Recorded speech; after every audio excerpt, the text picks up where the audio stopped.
지난 선거에서의 승리로 3선 중진 의원이 된 공화당의 영김 하원 의원이 6일 정치 전문 매체 더 힐에 낸 기고문입니다. 한국의 현재 정치 상황이 자칫 미한 동맹의 분열로 이어질 수 있다고 경고하면서 특히 윤석열 대통령과 한덕수 대통령 권한 대행에 대한 탄핵을 주도한 세력은 미한 동맹을 흔들려는 집단이었다고 주장했습니다. 그러면서 지금은 연합훈련, 인적 교류, 정보 및 기술 협력을 확대해야 할 때이지 물러설 때가 아니라면서 안타깝게도 윤 대통령에 대한 최초 탄핵 소추안은 북한과 중국, 러시아를 적대시하고 동북아내에서 한국을 고립시키고 있으며 지나치게 친일적이라고 비난했다고 지적했습니다.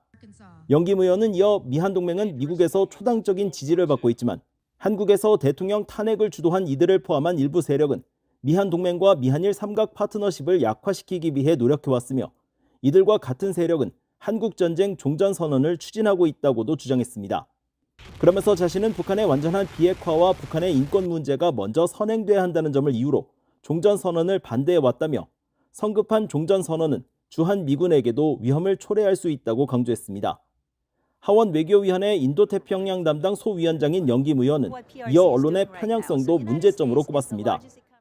미국 등의 언론 보도가 윤 대통령에 대한 탄핵 시위에 집중돼 있지만 탄핵에 반대하며 항의하는 한국인들이 서울 중심부인 광화문에서 태극기와 성조기를 흔들고 있다고 강조했습니다. 그러나 안타깝게도 서방 언론들은 이런 모습을 대부분 외면하고 있다고 비판했습니다. 영김 의원은 그러면서 이 같은 현상은 중국 등의 정보 조작 캠페인에 따른 결과일 가능성을 주목했습니다. 중국 공산당 또 북한 정권과 같은 우리의 적들은 동맹의 약점을 악용하고 불안정한 상황을 이용할 방법을 찾고 있으며 한국의 정치적 혼란과 반미 선전의 증가는 적들에게 청신호를 준다고 지적한 것입니다. 이어 중국 공산당의 악의적인 영향력은 날이 갈수록 대담하고 뻔뻔해지고 있다면서 우리는 이에 대응하고 동맹을 지원해야 한다고 강조했습니다. 한국에 대한 중국 정부의 영향력 강화 시도는 다른 의원들도 우려를 제기해온 사안입니다.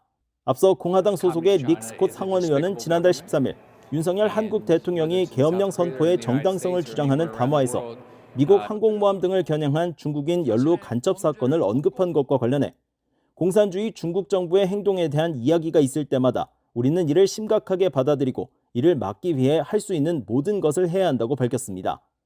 이와는 대조적으로 일부 의원들은 한국 내 정치적 혼란이 윤 대통령의 계엄 선포로 촉발됐다는 입장을 보이고 있습니다. 이에 따라 윤 대통령의 계엄 선포를 해제시킨 한국의 민주주의를 높이 평가하는 의원들의 목소리도 적지 않았습니다. 민주당 소속의 엘리자베스 워런 상원 의원은 지난달 BOE에 지도자가 권력 장악을 시도하는 것은 누구에게나 우려스러운 일이라며 하지만 한국에서 일어난 일은 민주주의가 진정으로 국민과 함께한다는 사실을 상기시켜준다고 말했습니다.